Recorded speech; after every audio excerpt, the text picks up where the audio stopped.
Okay, now I got to thinking, like this is supposed to be an exciting video or whatever, right? And you saw me how I replaced the CPU with a more inferior CPU in this already partly burnt motherboard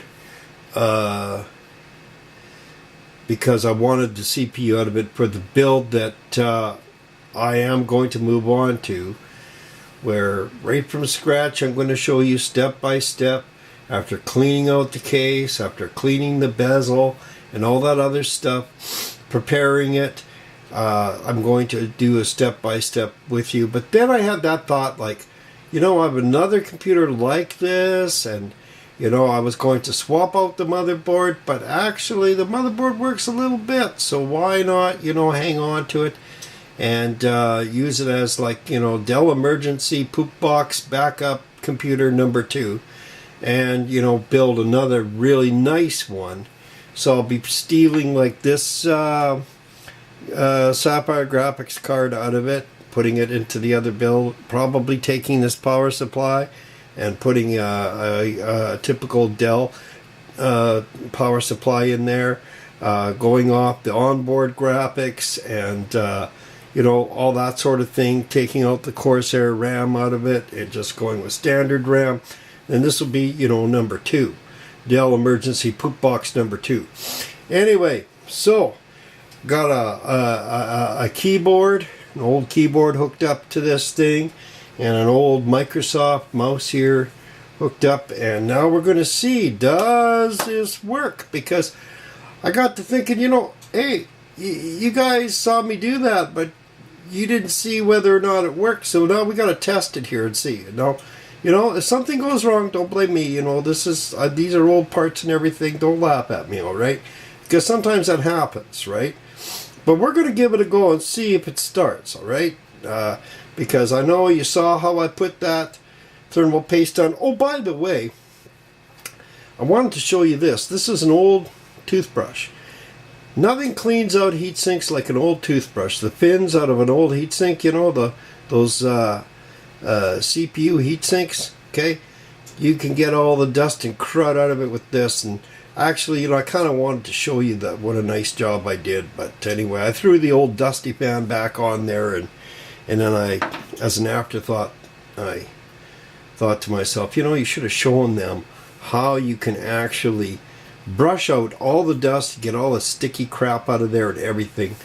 If you know what you're doing, you just use the toothbrush, get it out, run it through. You can vacuum the dust up with a vacuum cleaner with one of these tips. I'll show you here. A nice, there we go. These work nice, wonderfully, and they're plastic, they're not steel. You won't damage your stuff, Anyway, and you can vacuum all that dust out with it too as well. Anyway, so let's see if this thing works. I'm sorry I didn't get to show you how I cleaned that with a toothbrush, but that was such an embarrassing mess. But it's been through 4 children, and it's seen few days, this old thing. But I just don't have the heart to kill it yet. You know what I mean? Like, I've got an old chip that'll work in it. Well, we hope. And I don't recommend you go and stand a monitor up on the edge of your computer like this unless you've built 100 computers in your lifetime and you know what you're doing. All right. So anyway, we're going to give this a go and see if it works, and this is just a bit of an experiment, but I just wanted to show you, a few things about computers. All right, here we go. Oh, that's a good sign. But the thing is, there. Will it post? Let's see. Will it? Yeah, it's reading it. It's running through. Oh, do you hear that sound? That is such a heartwarming sound. The sound of a floppy. There we go. See, she's a dual booter. Now let's see if it'll boot to an operating system. We got 2 to choose from. We've got the Windows 7 Home Premium. Oh, it automatically defaulted, of course. But the other one is Windows Vista. The original Vista that I put in, it's different. Well, look at that, Dell, and it says Dad on it, eh? dad. There you go, you know, because I'm the dad. But amazingly enough, my daughter loves this computer. She loves using it. And she's going to be kind of disappointed in me when I tell her, look, you know, this is the way it is. I built you a really nice computer, you know, with HyperX, 16 gigabytes of HyperX, 1600 megahertz RAM, and a nice anniversary gamer chip that blows the doors off this old dual core. And, you know, I know that all your games are on this computer, but we can put all those nice games that you like on your brand new build too, you know. But another reason why I think she likes this is because she gets to use two computers. She does this one when I'm, you know, messing about with her build, and she gets to sit at my desk, right, when she uses her new build. And she also knows that for as long as she keeps her new build on my desk, she keeps getting new parts in it, and I keep upgrading it, and I keep making it better. So like she said, no rush. She's a smart kid. So, you know, anyway, here it is. Like, you know, I mean, I could type in the password for you and all that stuff, and you'll see that, yeah. But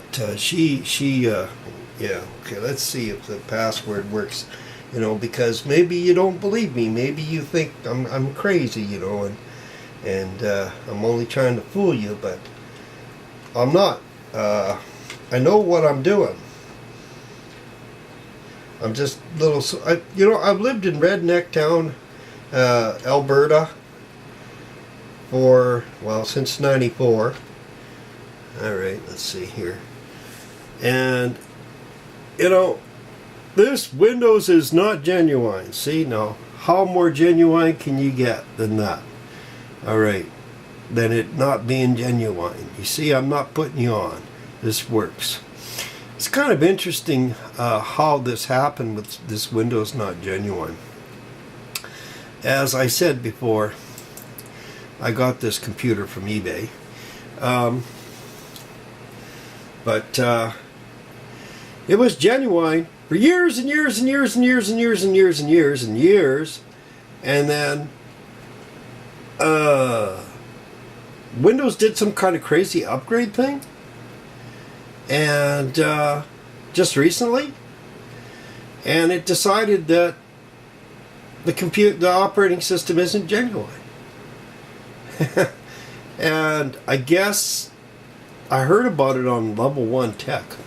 You know what? You don't even see any of this stuff, do you? I'm talking away. Let me move this. See? There we go.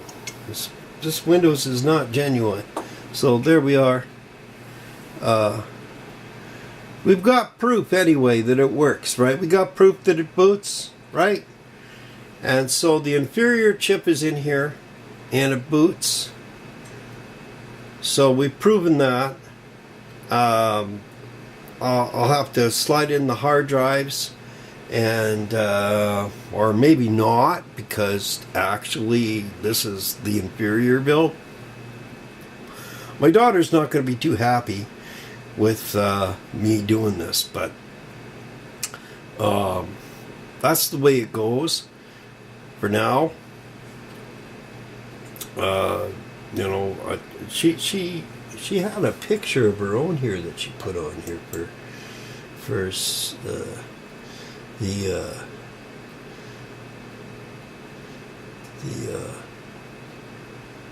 well, maybe she doesn't have one on here. I don't know. I thought she had one on here for the screen.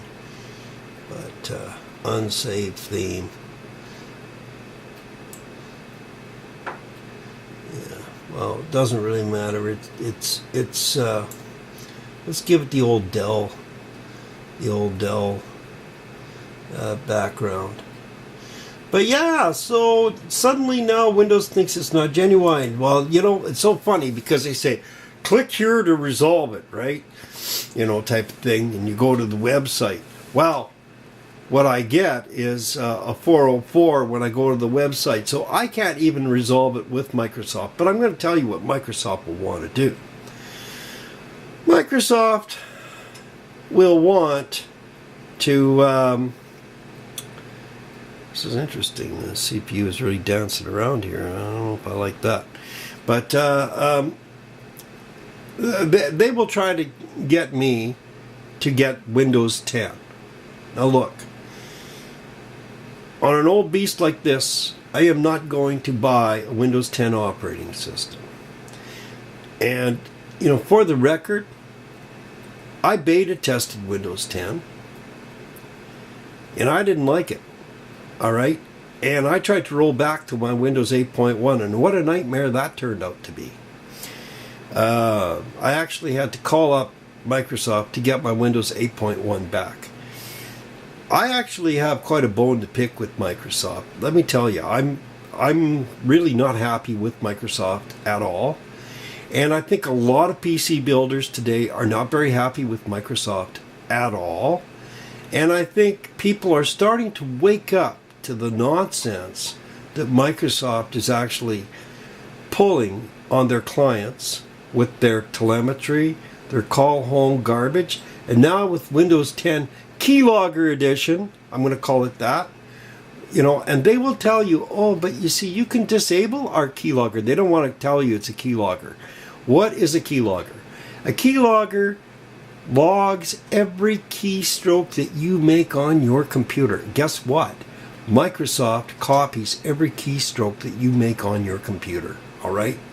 On Windows 10. On Windows 10. Now you can disable that, but the next time you do a critical update or something like that, it's written right in Microsoft's EULA, they reserve the right to reactivate all that. And they do many times, and they've been caught red-handed doing it, okay? And there's these third-party programs that are supposed to stop that from happening. You know, why do I want to pay money for an operating system that snoops on my every keystroke, right? And calls home with my own personal information, and then pay more money on top of that for a third-party program that I have to trust is going to give me the security that I want without Microsoft breathing down my neck at every keystroke. Come on, people. All right. Well, I got nothing to hide. You know, the nothing to hide argument doesn't wash. It doesn't wash, okay? Fine. You got nothing to hide? I'll tell you what. My email is chesterbesterpestertester@hotmail.com. Okay? Please send me your password for all your emails. Please send me your password for your Facebook if you have it, and definitely send me your password for your YouTube, because you've got nothing to hide, right? Okay? And, you know, I'm very interested in your personal information. Just because, all right? I don't have to tell you why I'm interested in your personal information, do I? Right? Just give me all your personal information because you've got nothing to hide. You know, that is such a lousy argument, okay? It isn't about having something to hide. It's about personal security. Do you think Microsoft can't be hacked? Are you serious? Okay. Do you think any of these people can't be hacked? You know, Equifax was recently hacked. Everybody, all their personal information, everything. Equifax walks. Equifax doesn't pay anything to all the people, all their personal information that they have, their, you know, security information, their, you know, their mortgage information, all their financial information, where they live, their phone number, who knows, maybe even their social security number. Equifax holds that, all that on their database, and they walk, they're fine.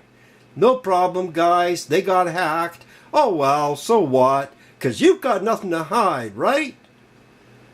Let me tell you something, people. We have to stop being cattle.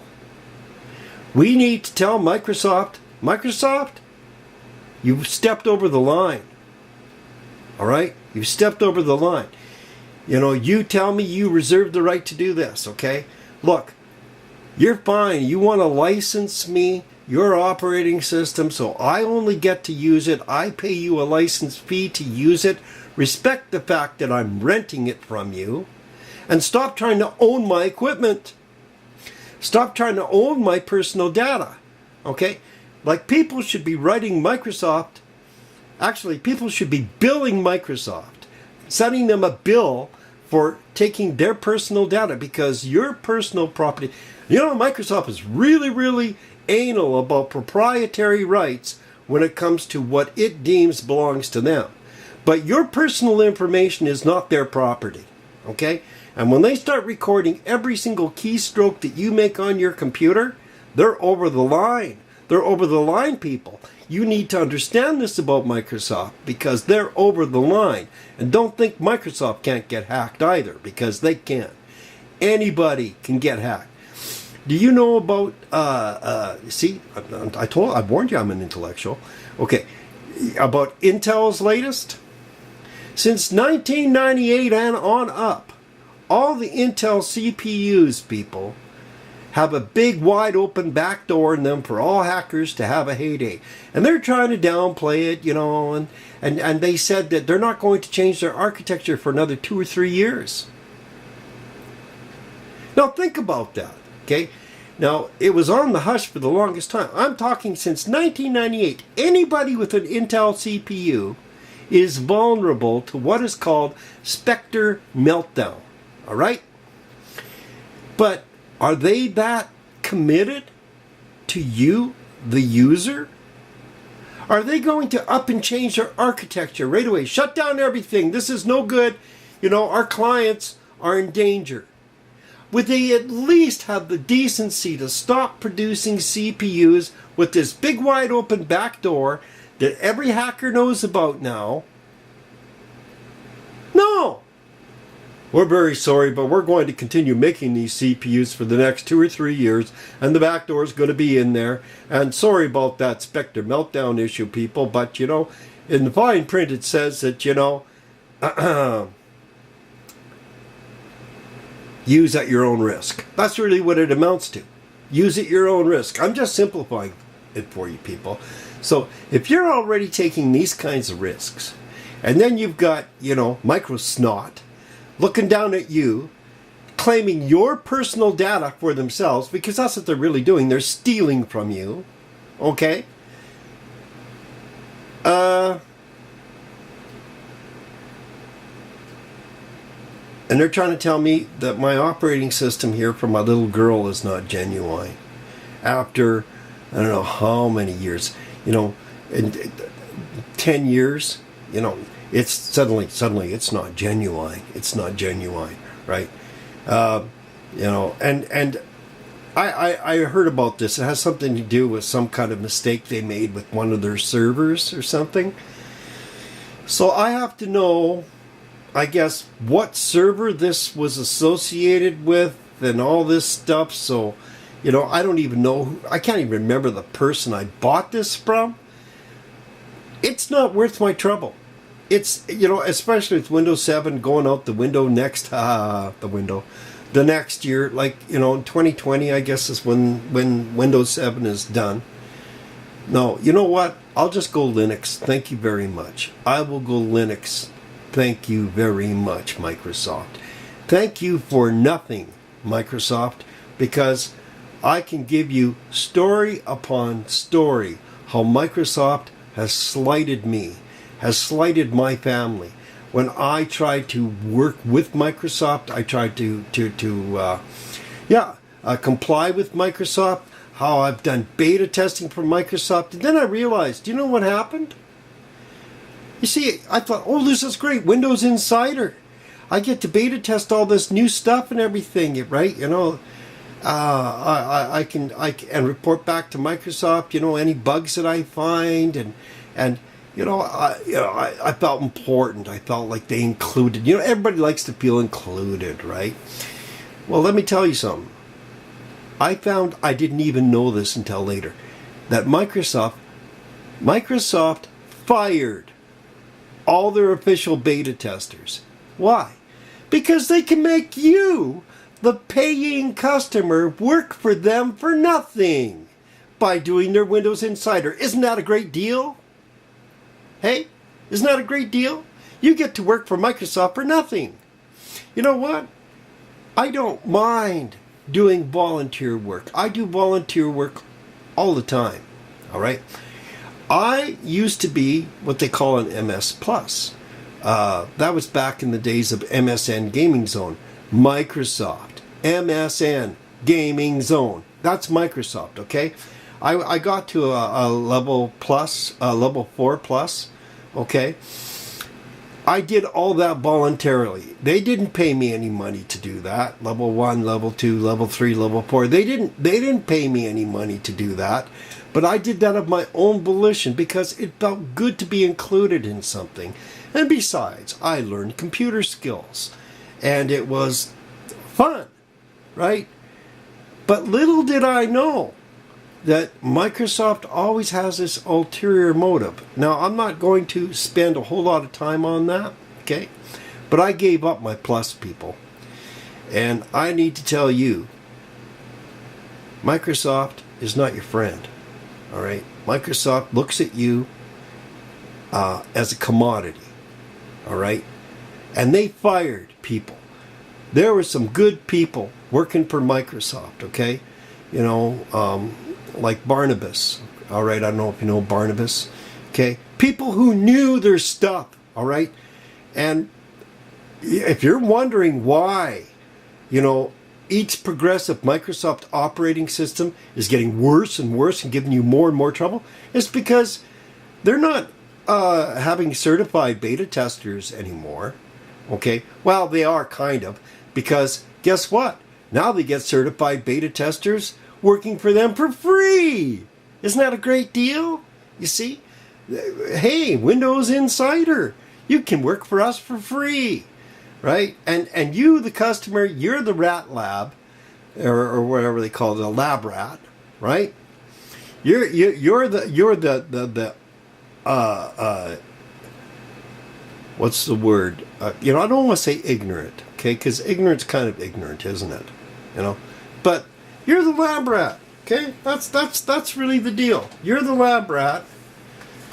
Yeah, it's in a hibernation mode, eh? The naive, if I dare say, lab rat for Microsoft. When you do this sort of thing, like I was, all right, and then they charge you. They charge you. The audacity. So, hey, Microsoft, here's my money. Take my money. Let me work for you for nothing. Please, here, I'll pay you to let me work for you for nothing, Microsoft. You know?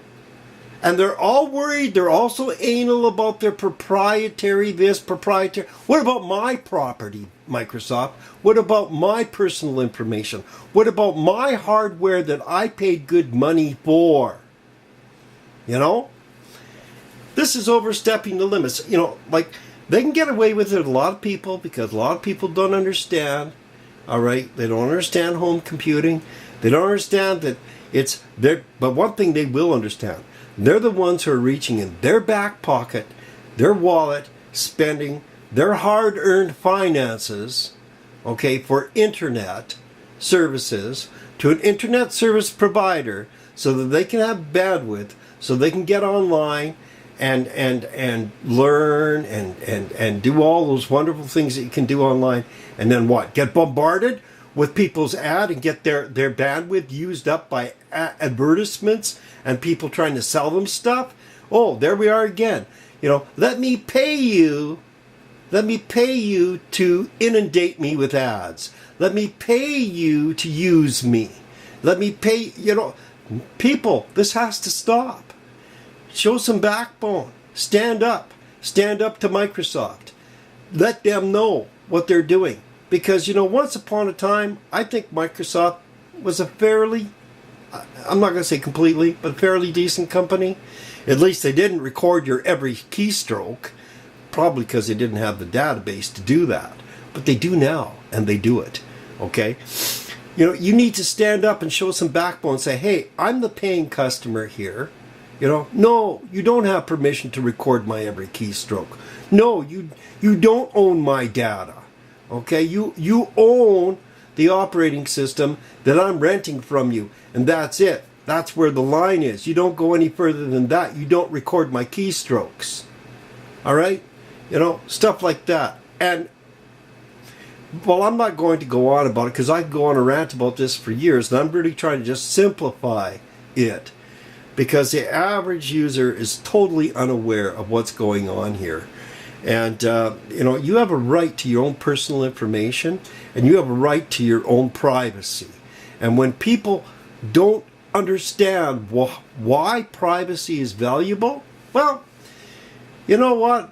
There you go, guys. I mean, you know, you may as well usher in Hitler, Stalin, and all the rest because they're good people, okay?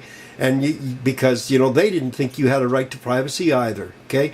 I mean, you know, Big Brother, here we come, because they didn't think you had a right to privacy.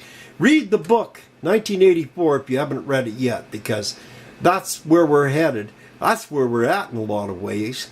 You know, listen, you don't need it. You don't need it for your children, and you don't need it for yourself. Show some backbone.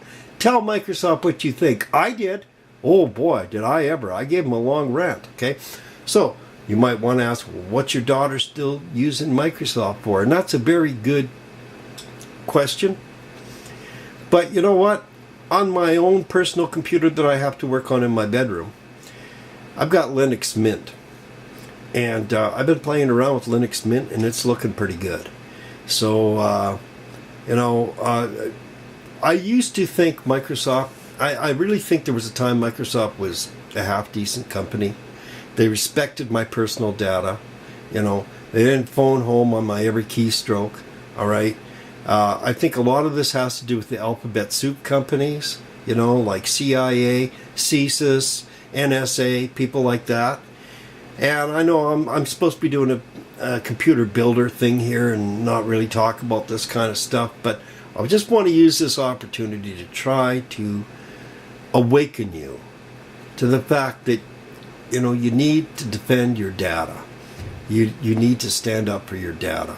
And you need to send Microsoft a message so their next operating system might be a little bit more respectful. Because people are going to keep on buying Windows because, hey, everybody's got Windows, so I'll use Windows. But really, it's the wrong way to go when they're abusing you to this extent. All right, Microsoft has been caught lying so many times in courts of law and has been actually convicted for it. Okay, so many times. All right, there's no question about it. The lawsuits, the whole bit. You know, do the research. It's there. All right. I'm using Microsoft because it's handy, because it's already paid for. I hate the idea that I have to use third-party programs just to keep myself safe from the people that I actually bought the operating system from. But you know, if I'm going to use Microsoft, I have to. And I'm sorry to have to say this about them because I used to be a big Microsoft fan at one time. I had no idea they were doing this kind of thing. And I'm really, really sorry. I'm really disappointed that, because remember, I used to be an MS Plus, you know, and I'm not the only one, okay? There are people on YouTube who are saying, hey, you know, I used to be in IT. I used to work for Microsoft, you know, and you know, they all got the shaft. They all got the shaft, and Microsoft doesn't care about them. Do you think Microsoft cares about you? Think about it, all right? Think about it and consider Linux, because I'm telling you, you know, aside from the Intel issue, which is, you know, something I touched upon, the Spectre meltdown problem, which is partly the reason why my PC is in the bedroom, okay? It had nothing to do with my inadequacy as a PC builder or anything like that, but I'm going to save that for another day.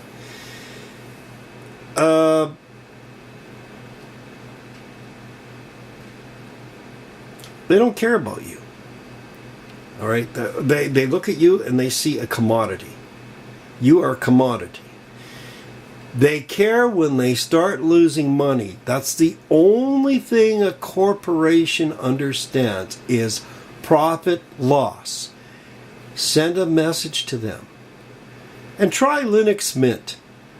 You know, I have to say, I'm not a big Linux guy, but I tried Linux Mint and I was really impressed. I was really impressed with this open source operating system. And I hope that maybe this old redneck can learn Linux Mint because it looks very interesting. It looks very intriguing. And I like the whole idea about the Linux community.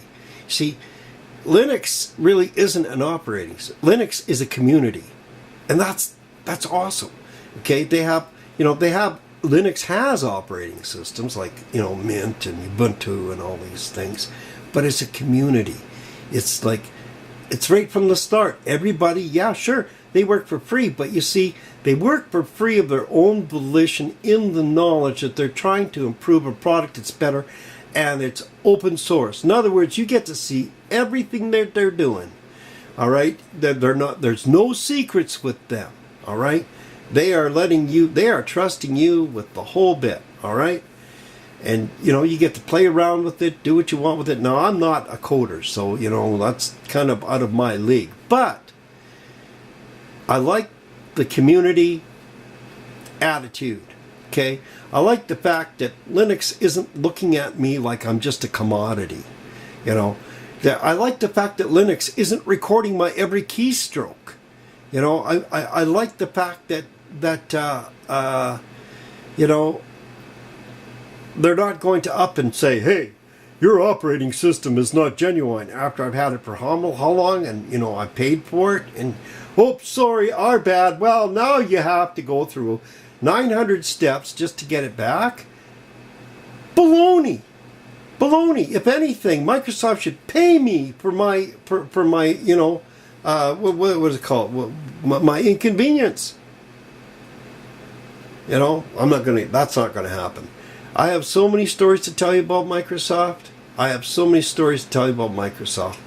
One time, I purchased what I thought was a legitimate copy of Windows 7 Ultimate, okay? Bought it, brand new in the shrink wrap, right? But the CDs and the number proved not to be genuine. What it was a counterfeit. And it was so convincing. I mean, the box, the wrapping, the packaging, the material, the whole bit. I mean, you would be surprised, the whole laser hologram on the disc and all that stuff. You thought it was real. I thought it was real.